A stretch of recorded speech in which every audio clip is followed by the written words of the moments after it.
Ahora quiero invitarles a abrir sus Biblias ustedes saben dónde, ¿cierto? Llevamos meses. Y no lo digo como queja ni cansado, al contrario, en mi caso personal como pastor, me he dado cuenta de la importancia de estudiar la palabra de Dios, primero sistemáticamente y segundo expositivamente. Realmente podemos encontrar una riqueza que no se logra con las enseñanzas temáticas, debo decirlo. Yo sé que las enseñanzas temáticas son muy buenas, hablar de la mentira, hablar del Espíritu Santo, son temáticas, pero cuando nosotros lo hacemos expositivamente estamos viendo, ¿sabe qué? ¿Cuál era la intención del Señor a través de quien escribía la carta a la iglesia en cuestión?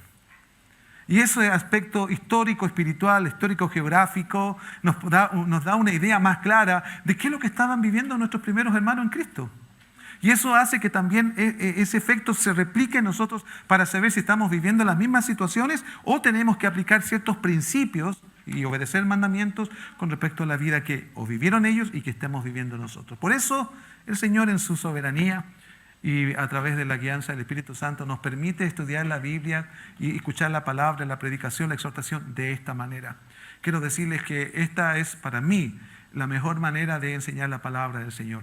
Y por lo demás aprenderla y poder aplicarla de manera correcta. Es por eso que hemos elegido este método ¿ya? De poder estudiar la palabra de Dios sistemáticamente y también expositivamente. Segunda de Timoteo capítulo 3 versículos 14 al 17 dice así la palabra del Señor.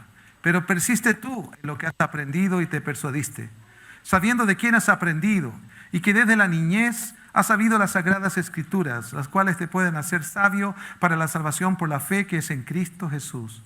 Toda escritura es inspirada por Dios y útil para enseñar, para redarguir, para corregir, para instruir en justicia, a fin de que el hombre de Dios sea perfecto, enteramente preparado para toda buena obra. Que el Señor bendiga su palabra, ¿sí? Que nos ha bendecido tanto ya, mucho. Bueno, comenzamos el capítulo 3 hablando acerca del carácter de los hombres que no reconocen a Cristo como Señor de sus vidas. Usted lo sabe, ¿cierto? Hablamos después en los siguientes mensajes acerca del carácter de lo que el creyente debe tener en medio de los tiempos finales. ¿Sí? ¿Estamos de acuerdo? Primero hablamos del carácter de los hombres sin Cristo, aun cuando estén en la iglesia. Y luego hablamos del carácter del creyente, cómo éste debe identificarse, ¿cierto? Cuando Pablo decía, tú has seguido mi doctrina, mi conducta, mi fe, mi longanimidad y otras cualidades que eran alrededor de 8 cualidades, ¿cierto? Padecimiento, persecuciones, amor, en fin. Ese es el carácter que el creyente debe tener en los tiempos finales. Pero ahora vamos a hablar acerca del carácter del cristiano a través de las escrituras. Ninguno de nosotros puede tener un carácter firme en Cristo si no está ligado a las Escrituras. Ninguno. De hecho, una cosa que estuve leyendo este fin de semana y estudiando a propósito de esto, es que ninguna cosa Dios hace sino a través de su palabra. Escuche bien lo que estoy diciendo, por favor. Dios no hace nada en la vida del creyente, de su iglesia y en el mundo, sino a través de su palabra. Si usted está esperando que Dios haga algo especial en su vida sin considerar la palabra, no va a suceder absolutamente nada.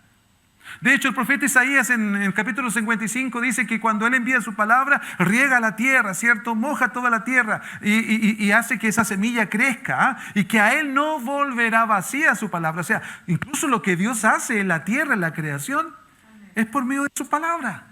La creación fue hecha por medio de ¿qué? Dios dijo y fue hecho, ¿no? Entonces, ¿por qué nosotros a veces esperamos, y hay tantos creyentes hoy día, a propósito de este principio que estoy compartiendo, que esperan que ciertos fenómenos sobrenaturales provoquen en su vida ciertas cosas? Dios no va a hacer nada que no esté ligado a su palabra en ti y en mí.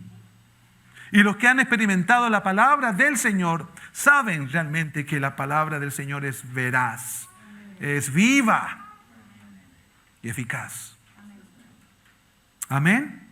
Y este es un principio importante para la iglesia, amados. Dios no va a hacer nada sino a través de su palabra. Si usted quiere algo del Señor, lo va a hacer a través de su palabra. Y esto tiene que darnos seriedad como creyentes, seriedad como cristianos. Por eso que puse este título, el carácter del cristiano a través de las Escrituras. Dios está hablando a Timoteo por medio del apóstol Pablo, lo hemos dicho una y otra vez, resaltando ahora la importancia y trascendencia de la palabra de Dios en la vida de cada uno de nosotros. ¿Cuál es la importancia que el creyente le da a la palabra leída y enseñada hoy? ¿Cuál es la importancia? Quizás la amenaza más grande puede estar en aquellos que nos escuchan y que han preferido seguir los servicios en línea. ¿Estarán realmente atentos a la palabra del Señor? Espero que sí. Usted sabe si puede estar atento o no en su casa a la palabra del Señor. Debemos ser honestos, ¿no? Debemos ser honestos. Pero debemos entonces, si no hemos sido diligentes en esto, tenemos que ser diligentes, hermano, porque las cosas que están ocurriendo en el mundo son en función de lo que Jesús dijo en Mateo 24 y otros textos de las Escrituras, de Daniel, de Tesalonicenses, Apocalipsis y otras partes de las Escrituras de lo que está sucediendo en el mundo. ¿Cómo le damos una razón a los no creyentes de lo que está pasando en el mundo? Si nos preguntan a nosotros, oye, tú eres creyente, ¿qué piensas tú de lo que está pasando? ¿La Biblia habla acerca de esto? ¿Qué dirá usted? Dios nos ayude, ¿cierto? Dios nos ayude, porque hay gente que va a pedir razón de nuestra fe. Eso habla Pedro. Van a haber personas que van a pedir razón de nuestra fe. Y nosotros vamos a tener que compartirlo con mansedumbre, dice. No creyéndonos que tenemos el mejor argumento. No, la mansedumbre como actitud para aquellos que piden razón de nuestra fe. Fíjese que he estado leyendo y escuchando a predicadores de este tiempo, básicamente de Santo Domingo. Algunos de ellos son Miguel Núñez, Sugel Michelén y otros. No sé si algunos de ustedes los conocen, ¿ya? La verdad es que ellos bendicen mucho mi vida. Y particularmente los he estado escuchando porque ellos están dando testimonio de que en Latinoamérica, en la zona de Latinoamérica, nuestra zona, ¿cierto? Está ocurriendo una situación que es muy grave desde el punto de vista de la iglesia cristiana evangélica. A propósito de esta palabra, ¿sabe cuál es ese fenómeno? La ignorancia bíblica. La ignorancia bíblica. Es el gran problema que hoy tienen los cristianos de esta zona de América. ¿Y por qué? Porque han mezclado la fe con la santería, con las experiencias subjetivas, dándole más importancia a lo que sienten que a lo que es la verdad. Y esto, amados, es muy grave. ¿Por qué? Porque la gente quiere seguir experimentando cosas de Dios sin Dios. ¿Le parece lógico a usted esa? La gente quiere seguir experimentando cosas de Dios sin Dios. Porque ya lo dije, Dios no va a hacer nada sino a través de ¿qué? De su palabra. Y eso no significa ahora yo voy a empezar a buscar la Biblia a ver dónde Dios me habla. No, hemos dicho que debe ser una experiencia diligente, una experiencia sistemática. Nosotros no somos de los creyentes que colocamos el dedo en la Biblia a donde Dios me quiere hablar. Eso se acabó, hermanos. Pero eso habla, algunos creen todavía en eso. Incluso algunos creen que es suficiente un pan de vida para sostener su día. Una jornada de 24 horas que tiene N de sucesos y cree que un pancito de vida puede sostener su vida. Yo no estoy en contra necesariamente de eso. Pero si usted cree que ese pancito de vida va a sostener su vida, es como que usted piense vivir todo el día tomando solamente en la mañana un yogur. Si usted cree que un yogur lo puede sostener, bueno, ya usted. A mí no, menos con esta envergadura, ¿no? Miguel Núñez, Sugel Michelén y otros predicadores, MacArthur por el lado de los Estados Unidos y otros predicadores de renombre en este tiempo están hablando acerca de esta crisis, de la ignorancia bíblica. Las consecuencias de este panorama debilita al cristiano y su visión del cristianismo y de lo que debe ser su vida en Cristo. Las consecuencias pueden ser fatales al punto de llevar a cristianos que se creen cristianos a la perdición. Promueve un estado de debilidad en cuanto a la palabra, promueve una vida de pecado, promueve una falta de influencia como iglesia llamada a ser luz y sal de esta tierra y un testimonio que carece de poder y de verdad. O sea, quienes ignoran las Escrituras y quienes no quieren las Escrituras en su vida no van a tener y no vamos a tener ninguna influencia en el mundo. Y les digo una cosa, la iglesia en este momento está en ese punto de crisis, en que prácticamente nuestra influencia no es trascendente en este mundo. Con esto no quiero decir que el Espíritu Santo no esté haciendo algo. Dios siempre tiene un remanente. ¿Pero usted es parte de ese remanente? ¿Soy yo parte de ese remanente?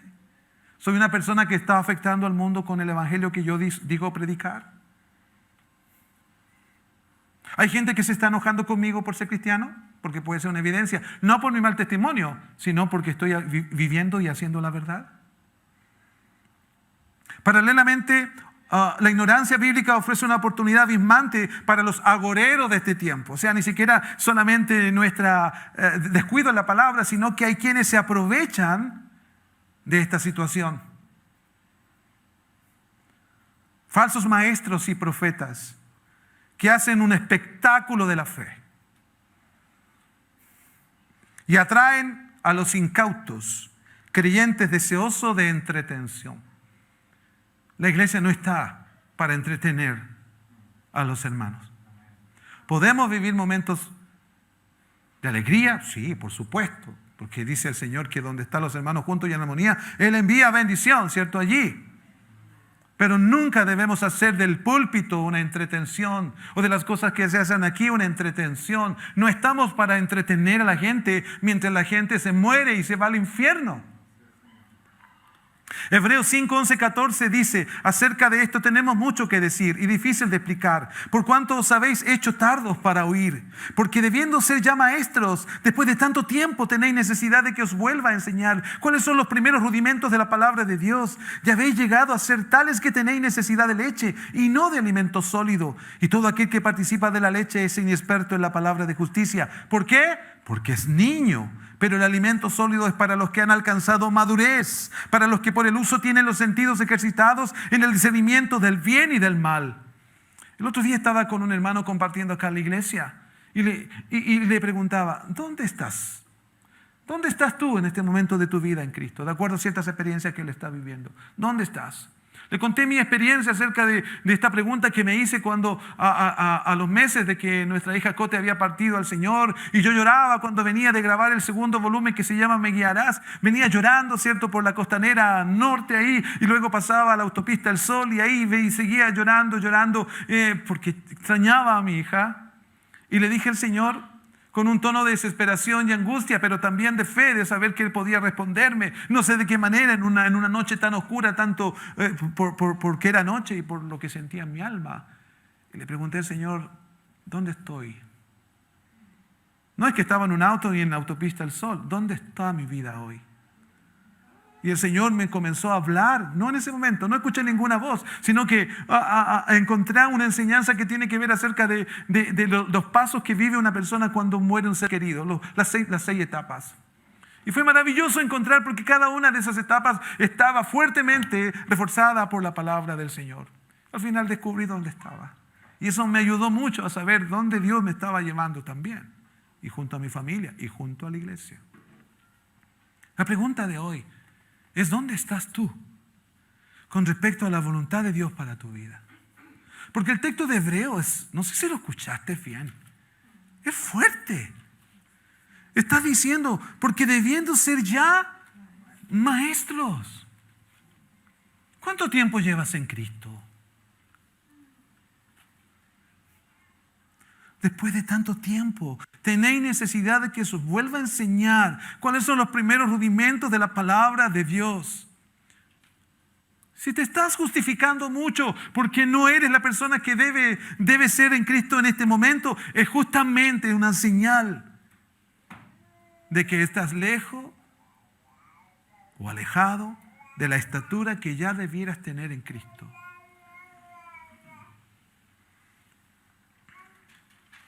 Dijimos que así como la suciedad engendra enfermedad, la ignorancia engendra error, pecado, desvío, esclavitud, perdición. Es el conocimiento de las Escrituras que permite a los escogidos de Dios vivir a Cristo. Tú no puedes vivir a Cristo sin las Escrituras. Experimentando e interpretando la vida de Dios con la mirada de Dios a través de las Escrituras. Yo no supe dónde estaba, sino a través de las Escrituras.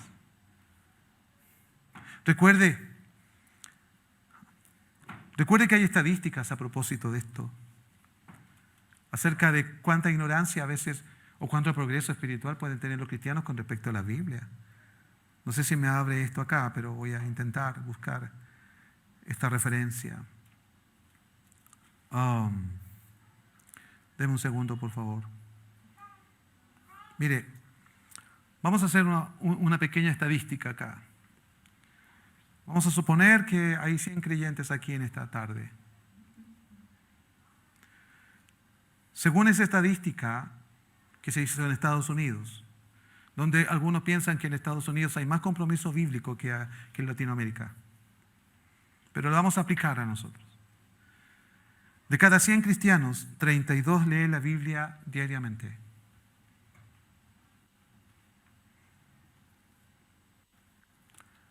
$32.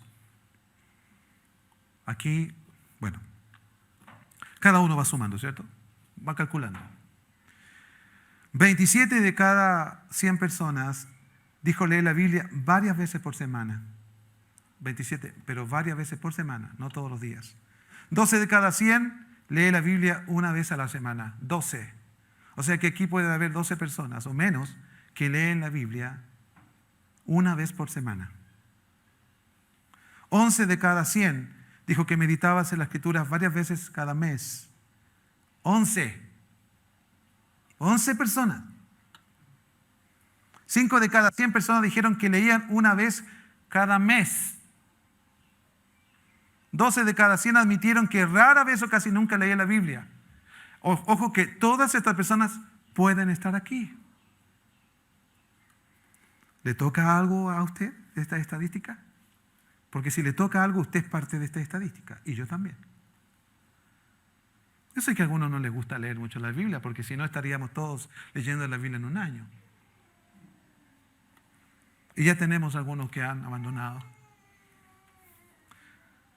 Los creyentes de 50 a 64 años de edad leen la Biblia a diario, 35 de cada 100 personas. O sea, los grupos etarios no cambia mucho la cosa. Y yo estoy en este grupo. Y algunos de ustedes también. Cerquita. Los creyentes menos de 50 años de edad, solo 30 de cada 100 leen la Biblia. De los que asisten siempre a la iglesia. Aquí vamos, algo que también es más práctico. De los que asisten siempre a la iglesia, 34 de cada 100 personas que asisten a la iglesia leen la Biblia. O sea, no cambia mucho, aunque la iglesia ayuda a leer más la Biblia. De los que no asisten a la iglesia, solo 27 personas leen la Biblia a diario, de los que no asisten a la iglesia. Bueno, esta es una pequeña estadística. Las estadísticas son frías, ¿cierto? Aquí tenemos ingenieros y personas que trabajan con números e información. Las estadísticas son frías. Y dependiendo de dónde estemos, pueden ser muy dolorosas y nos pueden estar mostrando una realidad abismante. ¿Sabe, hermano mío? Si somos parte de la estadística negativa, no es que Dios nos haya abandonado. Nosotros le hemos abandonado a Él. No es que Dios no esté interesado en hacer algo en nosotros. Nosotros no le hemos dejado hacer eso a Dios. Porque recuerde, Dios si va a hacer algo en su vida, lo va a hacer a través de su palabra. Bendito sea el Señor. Bendito sea el Señor. Recordemos que Pablo está a punto de morir.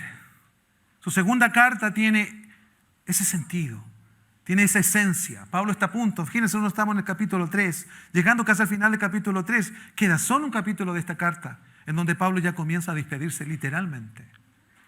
Él está dando instrucciones a su guiado.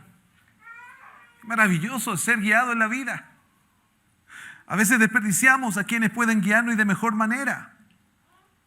¿Qué haría usted si sabe que va a morir pronto? Porque Pablo, no podemos obviar esta situación de Pablo. Pablo va a morir pronto, hermano. Es como que estuviésemos viendo en la segunda carta la secuencia de vida del apóstol Pablo. Como que ese gráfico, no sé cómo se llama, cuando la maquinita va marcando los latidos del corazón, ¿sí? Pero los latidos del corazón de Pablo ya están siendo más distantes. Y tiene que dejar a un Timoteo que está supervisando la iglesia del Señor con instrucciones claras. Él se va a morir y no tiene miedo de morir. Él ya lo había expresado a los filipenses en el capítulo 1. Para mí el morir es ganancia, él decía. Y si me he quedado por causa de vosotros, de la obra del Señor. Pablo va a morir y tú y yo vamos a morir también. Las estadísticas a propósito dicen que 1 en 1 muere. Eso no va a fallar. Cualquier momento nosotros podemos morir. Entonces, ¿qué va a suceder? ¿Qué vas a hacer tú cuando estés a punto de morir? Si sabes que vas a morir. ¿Qué le darías a tu esposa, a tu esposo, a tus hijos, a tu familia? ¿Qué compartirías? Pablo está compartiendo lo que es prioridad en su vida. La palabra del Señor. ¿Qué proyectos personales son importantes si están basados en la palabra del Señor? Pero si hay proyectos en nuestra vida que no tienen a Dios presente a través de su palabra, ¿hacia dónde podrían llevarnos esos proyectos? Hermano, si los proyectos de vida, si los deseos que se puedan estar cumpliendo y lo ves como una bendición, pero son basados en lo que la palabra del Señor quiere para nosotros. O pueden llegar a ser estorbos justamente para alejarnos más de la palabra. Porque entre más cosas tengo, más ansiedad voy a tener. Entre más cosas quiero poseer y las logro, estas me pueden dejar tan poco tiempo para la palabra. ¿Cuántos de ustedes dicen, oh, se me acabó el día y no alcancé a leer la palabra? ¿Le ha pasado eso a usted? A mí sí. Y me siento mal. Y cuando no me siento mal, me obligo a sentirme mal. Y a pedirle perdón igual al Señor. Y ahí vuelvo a recuperar. Me parezco a ustedes, ¿cierto? Y ahí el otro día, si eran 20 minutos, ya 40, porque tengo que ponerme al día. ¿Qué importancia le darías tú al último momento de tu vida? Bueno, Pablo, mire, fíjese que una de las cosas que dice es interesante en el versículo 14 porque dice, pero persiste tú en lo que has aprendido y te persuadiste, sabiendo de quién has aprendido. Te persuadiste, dice primero 2 términos, persiste tú en lo que has aprendido. Persistir, ¿qué es persistir? Pero persiste tú en lo que has aprendido, dice Pablo a Timoteo. Esto es ser fiel a lo que te enseñaron, mantenerte fiel a lo que te enseñaron, obviamente lo concerniente a la sana doctrina. Es mantenerse firme sin claudicar, como los apóstatas. La duda debe ser resuelta y no que ésta se instale en nuestra vida sin investigar. Pregunte. El salmista ahí cuando dice en uno de sus salmos 27, si no me equivoco, cuando él dice, una cosa he demandado al Señor y esta buscaré, que esté yo en la casa del Señor todos los días de mi vida. ¿Para qué? Para contemplar su hermosura, devoción, admiración. Pero luego dice para inquirir. Inquirir significa hacerle preguntas al Señor. Pero no preguntas de duda, o preguntas de duda de carácter intelectual o de la vida, pero no de incredulidad. Persistir, amados. Como dice Hebreos 10:23, mantengamos firme la profesión de nuestra esperanza sin vacilar, porque fiel es el que prometió. El que te llamó a ti y te prometió es fiel. Lo otro término que dice, y te persuadiste. ¿Qué significa estar persuadido? Es estar convencido o convicto de aquellas verdades. ¿Cuáles verdades? Las que te da la palabra del Señor. Solo a través de las Escrituras se pueden desarrollar convicciones. Escuche bien. Porque la mayoría de los creyentes viven al nivel de las creencias, no de las convicciones. ¿Hay una diferencia? Sí. Hay una diferencia. Porque el diablo también cree y tiembla. Las creencias son lo que pensamos acerca de Dios. ¿Usted cree que Dios existe? El diablo también. Y el diablo lo ha visto. Tiene más argumentos y evidencias que usted. Él cree.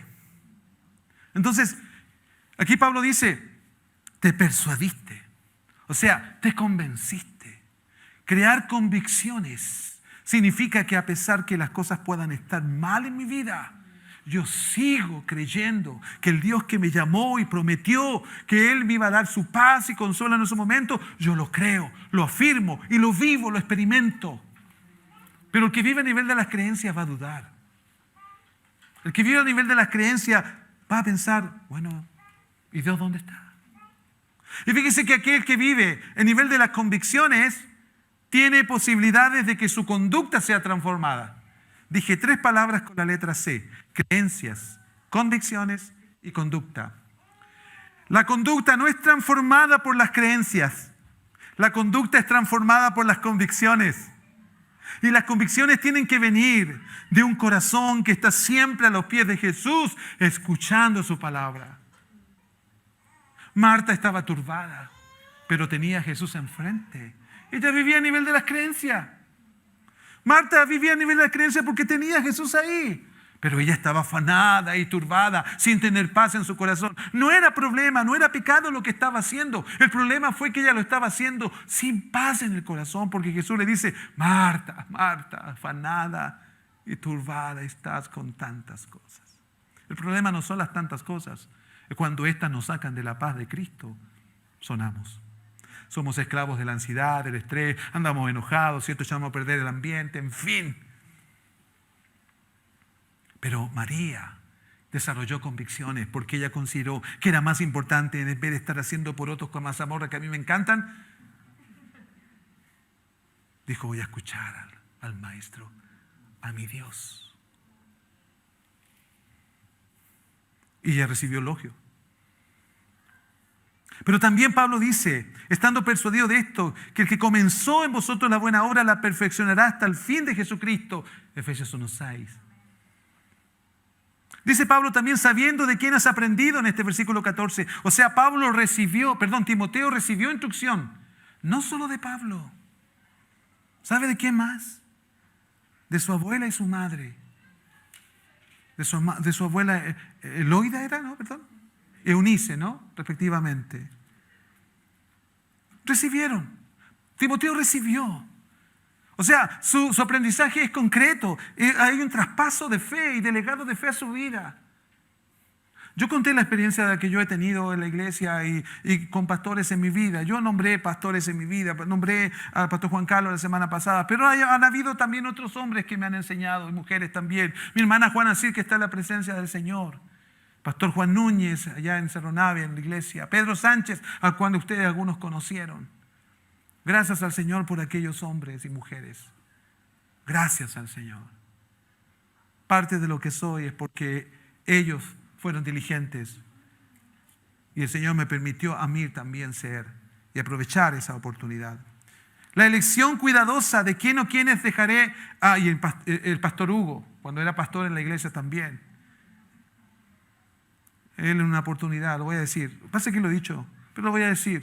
Yo estaba estudiando psicología pastoral y no podía seguir estudiando psicología pastoral porque se me acabaron las lucas. Perdone que lo diga así, ¿eh? Por lo tanto, no podía seguir estudiando. ¿Saben quién se puso? ¿Quién fue pastor de la congregación? Aquí. Gracias al Señor por él. La elección cuidadosa de quién o quiénes dejará enseñanzas en mi vida para recibirla. Fíjese que 1 de Pedro 2:14 dice: tienen los ojos llenos de adulterio, no se sacian de pecar, seducen a las almas inconstantes, tienen el corazón habituado a la codicia y son hijos de maldición. Fíjese que aquí Pedro está revelando la naturaleza de los falsos maestros. Y una de las cosas que van a hacer los falsos maestros es seducir a las almas inconstantes. La seducción de las almas inconstantes. O sea, no se trata de que alguien tenga más fe que otro, sino que hay inconstancia. ¿Se da cuenta que no se trata de si el Señor te dio más fe a ti o a mí? No es un tema de fe, es un tema de actitud. Porque tenemos el mismo Dios, porque tenemos las mismas 24 horas y porque tenemos la misma Biblia. Pero los falsos maestros van a seducir a los que son, no a los que tienen menos fe. inconstantes. Comienzan algo y no lo terminan. Esperemos que en la escuela bíblica no suceda eso. Pedro advierte en este capítulo que habrá maestros conforme a sus propios deseos que seducirán a los inconstantes. Una manera de no tener inconstantes en la iglesia hoy es que estén continuamente en la palabra del Señor, como Pablo le escribió a los Colosenses en el capítulo 3, verso 16. La palabra de Cristo mora en abundancia en vosotros, enseñándoos y exhortándoos unos a otros en toda sabiduría, cantando con gracia en vuestros corazones al Señor, con salmos e himnos y cánticos espirituales. Mire la norma. No es solo el pastor y el líder que debe enseñar. Si usted está en la palabra, usted será un enseñador, un maestro. No como para pararse en el púlpito. Bueno, si el Señor quiere, ¿por qué no? ¿Cierto? Pero su vida será una vida de enseñanza. Porque aquí Pablo a los Colosenses dice, la palabra de Cristo mora en abundancia en vosotros, enseñándoos y exhortándoos unos a otros. O sea, esto no es solamente desde aquí. Es lo que sucede con creyentes serios en la palabra. Se enseñan y se animan unos a otros. Y eso sabe que provoca adoración al Señor, porque es lo que dice, cantando con gracia en vuestros corazones. 2, obtener la salvación en Cristo, dice Pablo. Pablo luego instruye a Timoteo con respecto de la influencia que ha tenido las Escrituras en él, en Timoteo. Dice el verso 15, y que desde la niñez has sabido las Sagradas Escrituras, las cuales te pueden hacer sabio para la salvación por fe que es en Cristo Jesús. Tenía 8 años más o menos cuando mi hermana Teorinda, que era vecina de donde yo vivía allá, en Montijo, me invita a la iglesia donde ella iba. Y fui. Allá me enseñaron los primeros pasos en la fe siendo un niño con un franelógrafo. No sé si lo dije bien, porque ni siquiera en Google la palabra aparecía como para que me pudiera corregir. Pero era una especie de tela donde se podían pegar ciertas imágenes y colores para crear la historia bíblica. Ahí aprendí yo. Todavía recuerdo eso. Y fue tanto lo que participé y cuando ella se alejó de la iglesia dejé de participar, pero estaba sembrada la semilla de la palabra en mi corazón. Y a la edad de 17 años el Señor me llama nuevamente a lo que fue la iglesia donde estuve. Creo lo que es la influencia de las Escrituras en los niños. Creo, no solo por mi experiencia y la de ustedes o de algunos de ustedes, sino porque el Señor le dice Pablo a Timoteo, y que desde la niñez has sabido las Sagradas Escrituras, las cuales te pueden hacer sabio para la salvación por la fe que es en Cristo Jesús. El impacto de esas enseñanzas para ese tiempo era muy visual en las que le estoy contando. Pero para Timoteo tener a su abuela y a su madre enseñándoles cada día, no la ritualidad de la fe o de una religión, sino los principios y mandamientos de lo que ellos habían aprendido en ese entonces. Fíjese que el mismo estudio o estadística que leí, que es de la LifeWire Research, dice que se descubrió que la lectura diaria de la Biblia era el factor más importante que hacía que los niños desarrollaran una fe propia y la mantuvieran cuando crecieran. Me temo que quienes somos padres estamos en deuda aquí. A veces yo escucho padres ya con hijos grandes que se jactan tanto de tener hijos profesionales, pero no están en la iglesia. ¿Sabe? Eso me da pena. Porque no transfirieron su fe. Porque no diseñaron ni modelaron una fe real en Cristo a través de hablarles la palabra. La pregunta del Señor ante esta insistencia de la viuda que pedía justicia de su adversario. ¿Se acuerdan en Lucas 18? Cuando el Señor nos enseñó acerca de la necesidad de orar siempre. Jesús dijo, cuando Él venga o cuando yo venga, ¿hallaré fe en la tierra? Es una pregunta que hoy el Señor nos hace a todos los que somos padres. Cuando Él venga, ¿hallará fe en la tierra? Y no se trata simplemente de tu fe y de mi fe, sino si la hemos traspasado correctamente a nuestros hijos. De eso dependerá que la siguiente generación pueda impactar el mundo cuando ya no estemos. Si no has orado por tus hijos, Cuando ellos están pequeños, no esperes que ellos oren cuando tú te estés muriendo. Porque no les enseñamos ni modelamos una vida de fe. El individualismo está haciendo que muchos padres no repliquen la palabra de Dios a sus hijos. Es que hay que trabajar mucho para ganar más. Les están allanando el camino a una vida de pecado y de perdición. Y Sisaquid, con la cual estuve en una reunión con los encargados de Sisaquid, creo que fue el miércoles pasado. Hay buenas noticias para ustedes, papá. Hay un ministerio que se llama Sisaquid, que quiere revertir la ignorancia de la Biblia a nuestros hijos. Gloria a Dios por eso. La buena noticia es que van a hacerlo con la ayuda de nosotros. No veo sus risas porque están con mascarilla.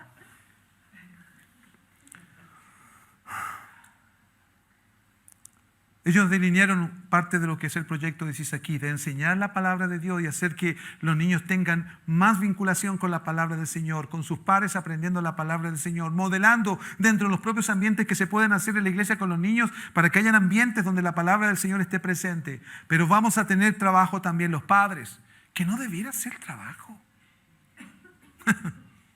¿Ah? Debiera ser algo natural, naturalmente sobrenatural. Si nosotros somos creyentes, no aquí en la iglesia, lo somos en el trabajo, en la casa, por lo tanto tiene que fluir lo que somos en Cristo, enseñándole principios, valores cristianos, mandamientos, poniéndonos enfrente de ellos cuando quieren ellos hacer lo que quieren, que fue el reproche que el Señor le hizo al sacerdote Elí. No has estorbado a tus hijos, no los has estorbado. Yo sé que algunos de nuestros hijos son difíciles, sobre todo en este tiempo. Pero hay que estorbarlos. ¿Qué me dijiste? Aquí no se dicen garabatos. Todos lo dicen. No me interesa. Aquí no se dicen garabatos porque Dios va a juzgar, dice. Toda palabra ociosa que los hombres digan va a ser juzgada, dice, por el Padre. Así que aquí no se dicen garabatos. ¿Cuál fue el efecto de esta enseñanza de parte de su abuela y madre en la vida de Timoteo? Ya estoy terminando. Primero, que experimenta un niño que es instruido en la palabra es el hecho que reconoce y debe reconocer su necesidad de un Salvador, porque dice las cuales te pueden hacer sabio para la salvación. Y esto es muy importante, porque una persona que no conoce a Cristo, lo primero que tiene que tener un encuentro con la autoridad de las Escrituras. Son las Escrituras las que le muestran la condición espiritual en la que está. Y ante eso nosotros no tenemos que amilanarnos y decir, ¿sabe? El Señor dice en su palabra que usted esté bajo la ira de Dios. No celebre el hecho, por cierto, porque sería porque usted también y yo estuvimos así. O sea, hay que hablarle a las personas que no tienen a Cristo, hablarles a través de las Escrituras, para que tengan sabiduría para la salvación que es en Cristo Jesús. Eso es lo primero. Fíjese que hay 3 textos bíblicos que hablan de la condición del hombre que no tiene a Cristo. Juan 3:18, porque nosotros somos mandados a hacer para hablar de Juan 3:16, ¿cierto? Y por lo demás, es maravilloso ese versículo. ¿Y qué dicen los versículos que siguen después? Por ejemplo, el 18, el que en él cree no es condenado, pero el que no cree ya ha sido condenado. ¡Wow! Eso no lo sabe la gente. Y está ahí mismo, en el mismo contexto de Juan 3:16. ¿Cuál es la condición de las personas que no tienen a Cristo? Condenados.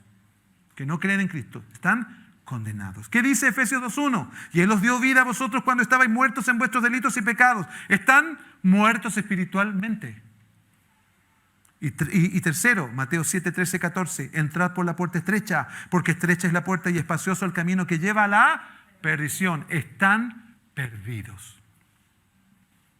¿Cómo le haces ver eso a las personas? A través de las Escrituras. Ay, pastor, que no tengo gracia yo para eso. No, es que a mí me cuesta hablar. Vengo del estadio, pero me cuesta hablar.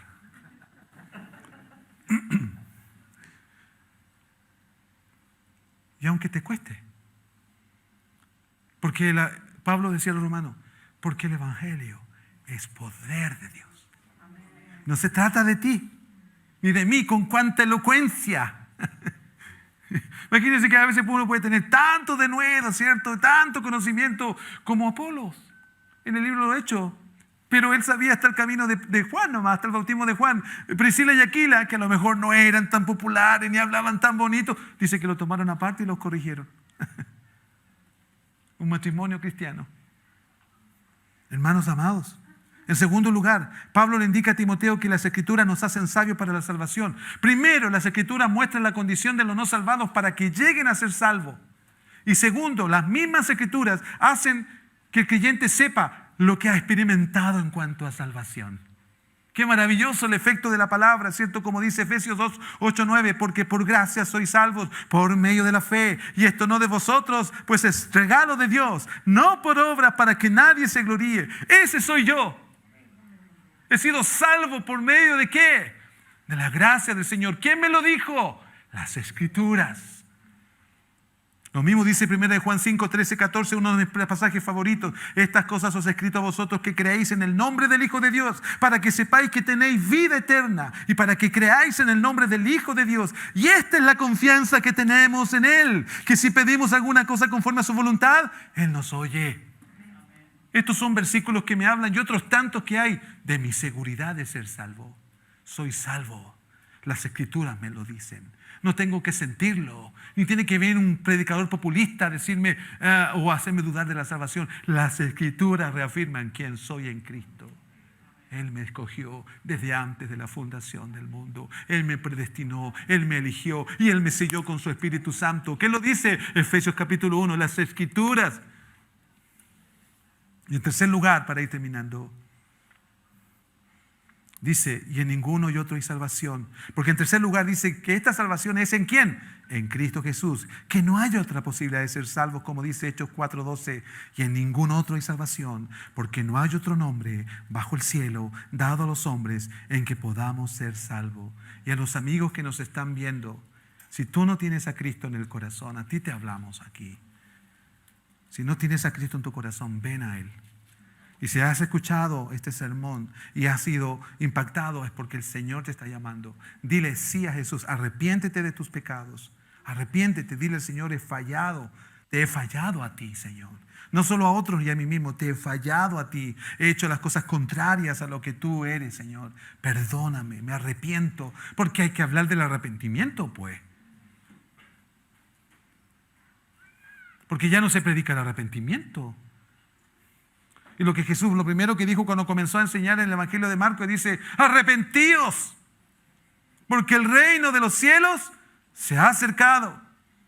Hoy día a veces los predicadores no hablan de arrepentimiento, pero hacen lindas oraciones para que vengan al llamado de Jesús. Yo te digo a ti, amigo y amiga, en el nombre del Señor, arrepiéntete. Es más, el Señor te va a ayudar a arrepentirte. ¿Cierto? Porque el Señor ayuda a arrepentirnos. Nos abre el entendimiento y nos damos cuenta que le hemos fallado al Dios del cielo. Y ahí aplica fe en Jesús para ser salvo. Y tus pecados serán perdonados y el Señor te va a dar una vida nueva en Él. Amén. Amén. Estoy terminando. Tenía más que decir, pero nos queda una semana más y es que el Señor no viene antes. ¿Qué va a hacer usted con respecto a las Escrituras? ¿Cuál es su estatura? ¿Cuál es su estatura en Cristo? ¿Está preparado para lo que viene en el mundo? ¿Usted pensó que con la pandemia se acababa todo? Oh, el Señor nos ayude, amados. El Señor nos ayude. Vamos a seguir compartiendo. Nos queda un versículo más, ¿cierto? Importante para la próxima semana si el Señor nos viene antes. Oremos. Cierre sus ojos un momento. Cierre sus ojos un momento. Ore usted al Señor ahí, por favor. Quiero invitarle a que usted esté orando en su corazón ahí, donde está. Y si esta palabra le ha impactado en algo en su vida, si el Señor le ha revelado o le ha mostrado, ha iluminado que usted está en un problema serio con respecto a las Escrituras, entonces vuélvase al Señor. Vuélvase al Señor. Vuélvase. Y dígale al Señor, dame hambre por tu palabra, Señor. Dame hambre. Hay heridas que el Señor va a sanar en tu vida, pero cuando tomes en serio la palabra del Señor. Hay dirección que el Señor te quiere dar, pero a través de la palabra que Él dejó. Nuestro Señor Jesucristo lo dijo en Juan 16:33. Estas cosas os he hablado, para que en mí tengáis paz. En el mundo tendréis aflicción, pero confiad, yo he vencido al mundo. Algunos de ustedes desean restauración en sus vidas. Ustedes quieren hacer que su vida comience nuevamente. Bueno, aprovecha de volcarte a la palabra de Dios. Hay renovación para el creyente que se vuelve a la palabra del Señor. Vamos, dile al Señor, pídele perdón. Pídele perdón. No te vayas simplemente con el pesar, sino que dile al Señor que necesitas renovación, necesitas ser cambiado, necesitas tener más fe, y eso no va a venir sino a través de su palabra. Padre, gracias, Señor. Gracias te doy en esta hora por esta exhortación.